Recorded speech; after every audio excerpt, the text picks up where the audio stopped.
Mga kabokals, oh. Kinakain to, di ba? Ayan. Yo! Ang dami. Ang dami to, no? Oh. Ayan. Alam ko kinakain to eh. Hindi ko alam ang tawag dito eh.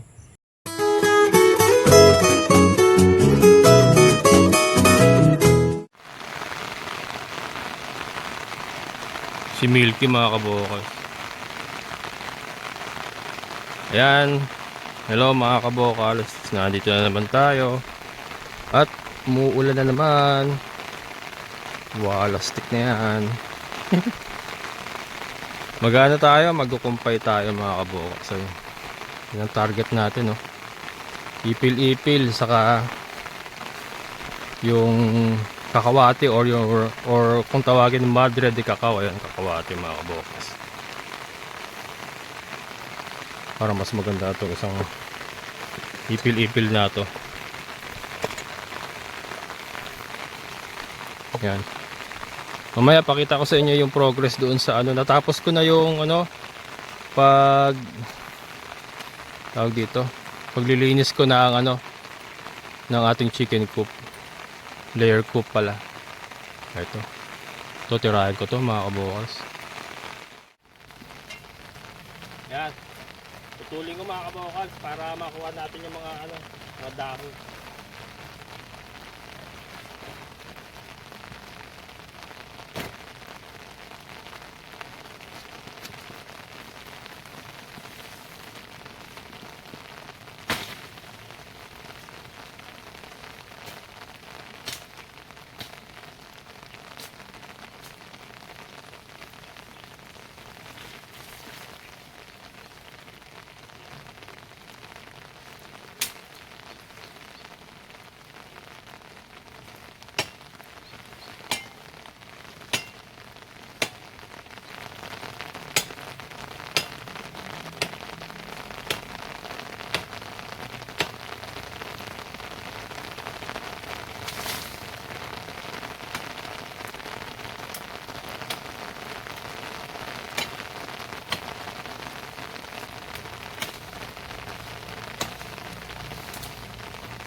Yan mga kabokals.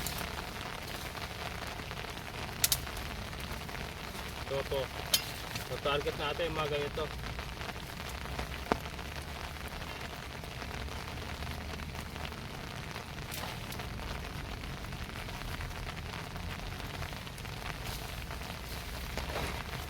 Wala palang dahon to masyado.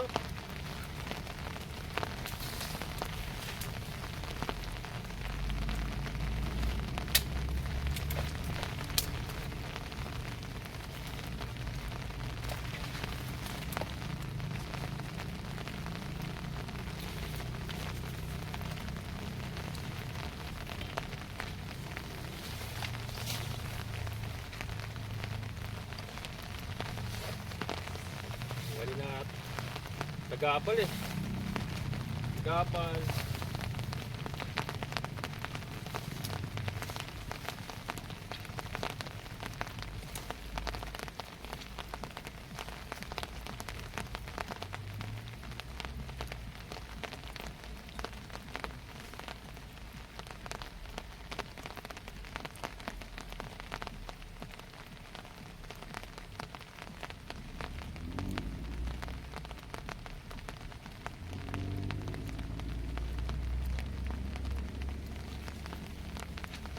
Negative dito mga kabokals. Tayo sa kabila.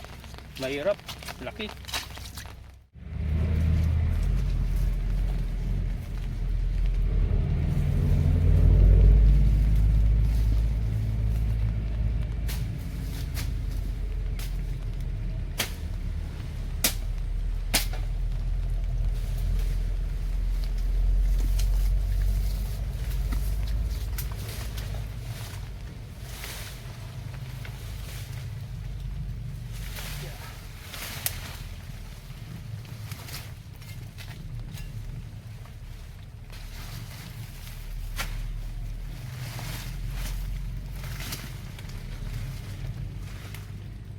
Kita nyo, umulan tapos sabay araw.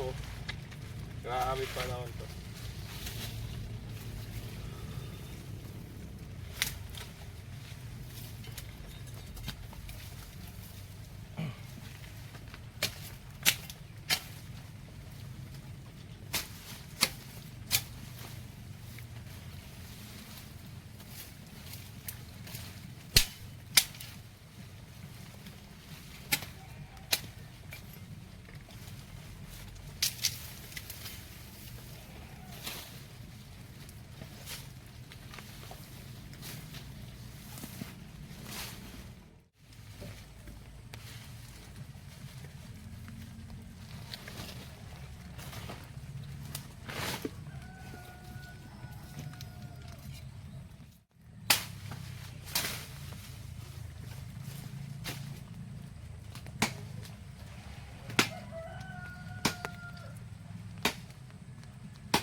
Maganda dito sa mga pinuputol natin mga kabokal.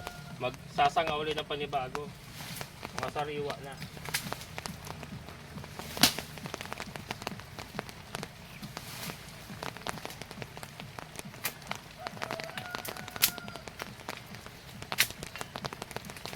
Ulan na naman siya oh. Grabe.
Mga kabokals, mga direte kakao.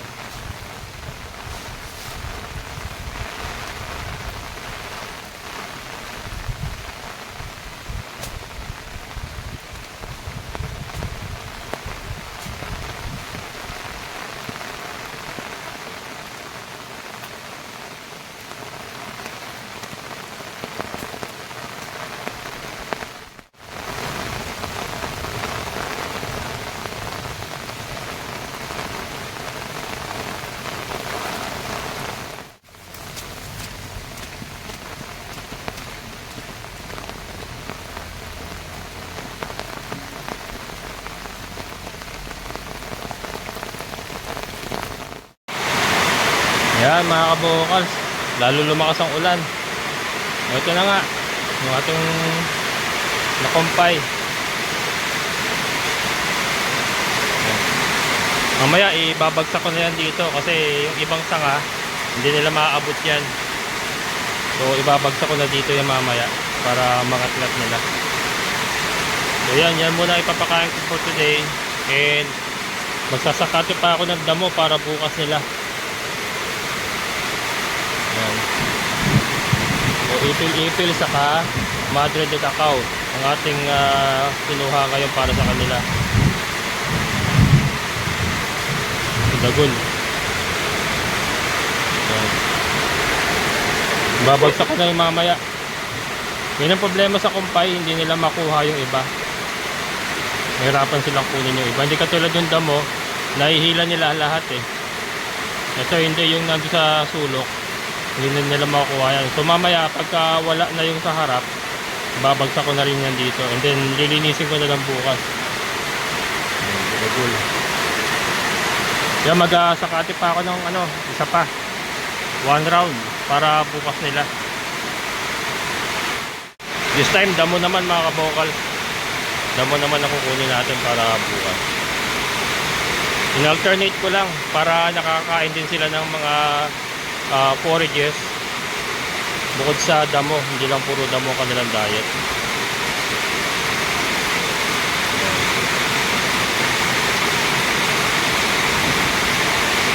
Si Bambi, ayun, okay na si Bambi. Hindi ko na nilalagay sa may ilaw. Nandito lang din siya, kasama na sila, kasama na sila. Okay naman.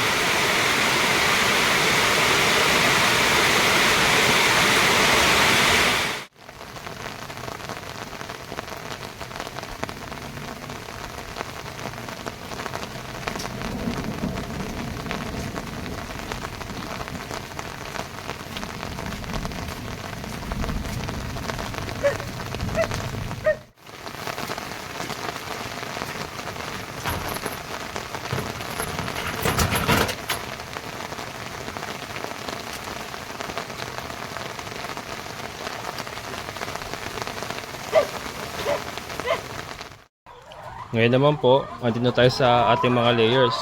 So na-scrape out na nga po natin yung makapal. So yan, manipis na po yan. Kaya lang pa yan, sasabuyan pa natin ng kusot yan. Ayun po yung kusot natin. Pero po yan, manipis na po yan, na-scrape out na natin. Ayan. So papainom muna ako pero harvest muna tayo. Ang dami ng itlog. Ayan So naitabi ko na yung mga sako dito nakatambak. Ito kusot pa ito. Bagong kusot yan. And then ito mga net kasi yan, kaya hindi ko may tapon. Pero yung mga basura dati, ayan, bagong kusot din yan. Yan. Wala na pansin nyo. Ilabas na natin. And yung mga pupo nga na nakasako dito na nakatambak dito dati ay nandoon na sa kabilang lote. Na isasaboy natin ngayon mga kabokals. Tapusin ko lang to. Magpainom lang tayo. So yun nga, nakasakati lang natin at medyo huminto ang ulan. So ito, harvest muna tayo.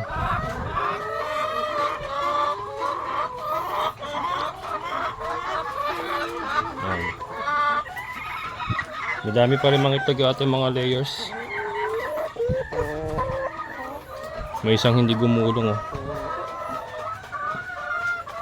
Ito.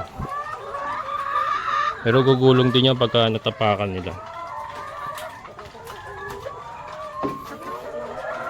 Ayan.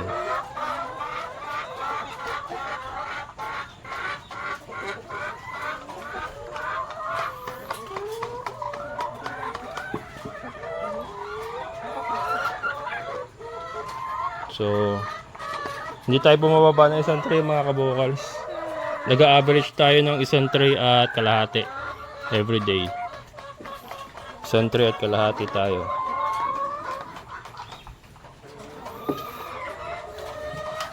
Ang purpose po ng pagtanggal ng pupo sa ilalim pag makapal na, kasi yung amuan niya, umaakyat yan, nasisinghot din nila. Hindi ko matanggal yung mga bibe kasi kaya po nagpuputik ng ganyan kasi may mga bibe sa ilalim. Kaya lang hindi ko sila matanggal. Sila kasi yung kumakain ng mga larva ng ng langaw. Kaya kung mapapansin nyo, kahit maputik na ganyan, wala po kayong nakikitang lumilipad-lipad na langaw. Kasi wala pong chance yung langaw na makabuo ng itlog. Kasi ultimano kinakain na nila dyan. At saka yung mga langaw mismo, kasi snapper nga sila, ay ano, nakakain na nila. So wala tayong langaw dito sa loob ng ating layer house. Dahil po sa mga pato. Kaya hindi ko sila matanggal kahit nagpuputik. Saka kaya po nagpuputik yan kasi yung ating bubong ay may mga tulo yan. Kaya pagbagsak dyan, magbabasa and then kakawkawin ng mga pato. Pero abangan nyo mga kabokals, meron po tayong gagawing improvement dito sa ating paitlugan. So hindi ko pa muna sasabihin pero maganda po ang aking idea na iisip. So ipapakita ko naman po yan. So hindi po magtatagal na ganyan yan. May gagawin po tayo dyan. Isang sistema po na maganda. Maganda talaga yun. 2, 4, 6, 8, 10, 11 no? Isang tray at 11 pieces. So yan. And then ito magpapainom na tayo. Kumain na sila kanina. Kasi nauna yung ating pagpapakain. Tapos painom tayo.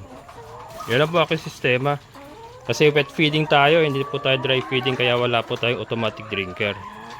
Basa po ang ating ipinapakain sa kanila. Wet feeding. Naglagay ako ng tungtungan para hindi tayo lumalakad sa putik. Ayan, so tapusin ko lang ito mga kabokals, and then lalabas tayo. Ilalatag ko na yung mga pupo dun sa kabilang lote. Para matanggal na natin sa sako. Para mas mabilis silang mabulok. Ayan.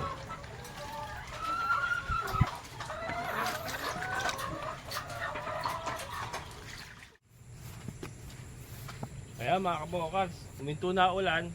So ito, yung mga ipot na naipon natin, nailabas natin, i-unsuck na natin para unbox natin. I-unsuck na natin.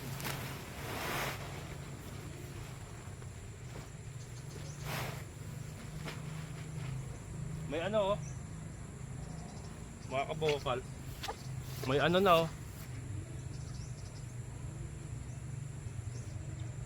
na kinakain daw to eh.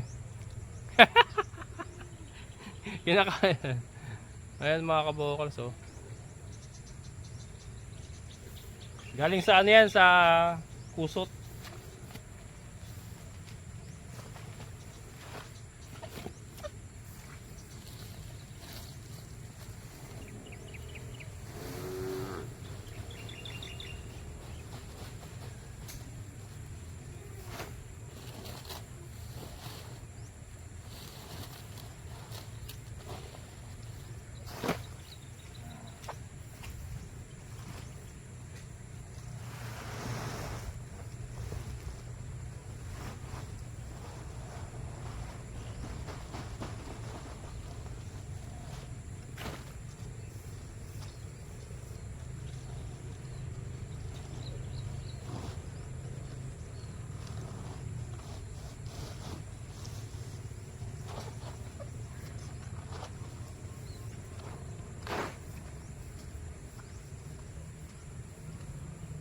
O puso'y hindi bumitaw, bumangon, lumaban, bagong simula'y hinawan.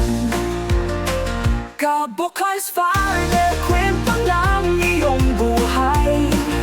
Sa sipag at tiyaga, pangarap ay binuhay. Kahit anong ulos, ika'y nagpatuloy. Farm mo ngayon, tagumpay na tunay na dumaloy.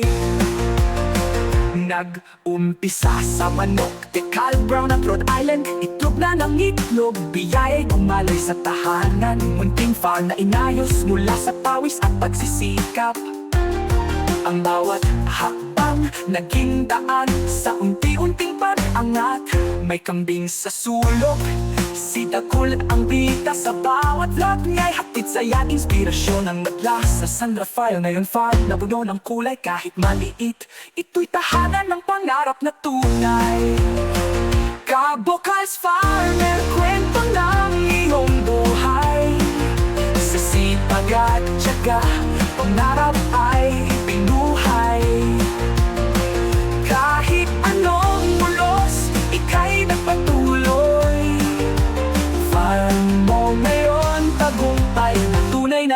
dumaloy. Sa bawat hamon, sinagot ng lakas ng loob. Pananalig sa Diyos ang naging pinakamalaking sandata. Mga manok, kambing at dagul na laging kasama. Farm na simple ngunit puno ng pag-asa. Kabukals Farm, inspirasyon ng madla. Sa hirap at tagumpay, lakas mo'y nadama. Kwento mo'y patunay sa sipag at kasal. Pangarap ay makakamtan, tagumpay ay magtatagal.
Last one mga kabokals.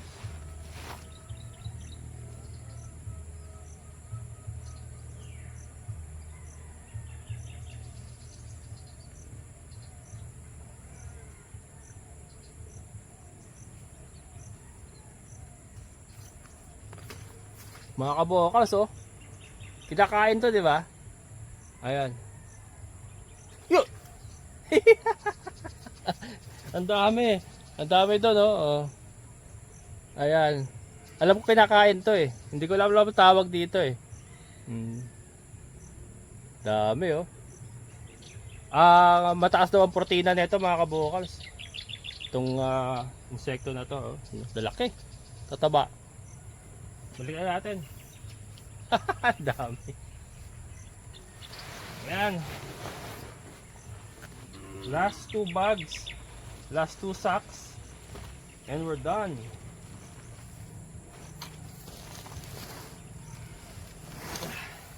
Namiss talaga ako dito. Pwede pala mag-culture ng ganito mga kabokals. Magkukulture ka. Alam mo kinakain talaga to eh.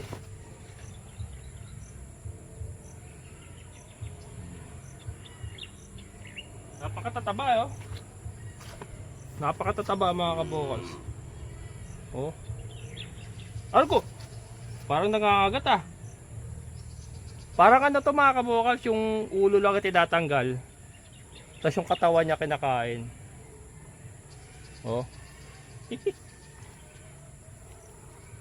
Yan.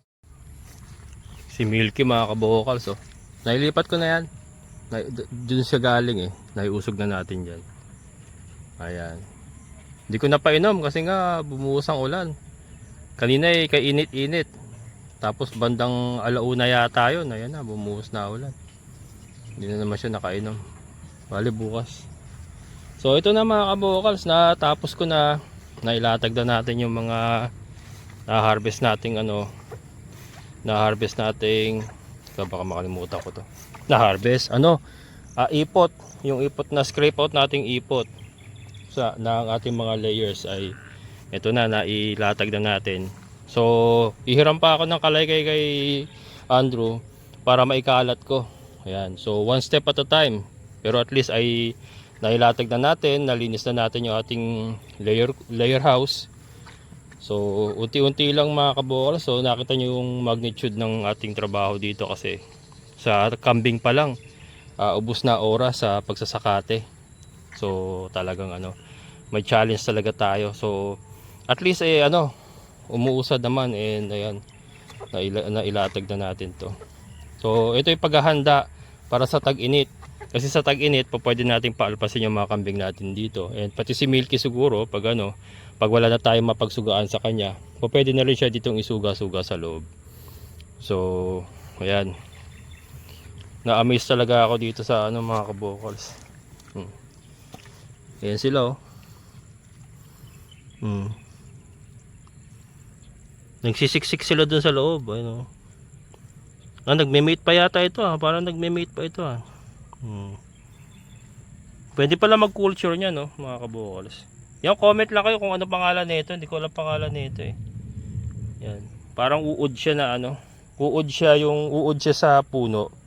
Napapanood ko to kinakain yan So ayan mga kabokals, hanggang dito na lang. At tuloy-tuloy lang ang laban mga kabokals. Ganyan talaga, wala namang madaling trabaho. At least umuusad tayo pa unti-unti. Ayan, so giginhawa rin, dadalo din ang ginhawa. Sabi nga ng wag na natin banggitin. Ayan. Ayan mga kabokals, maraming salamat. Amazing na buhay.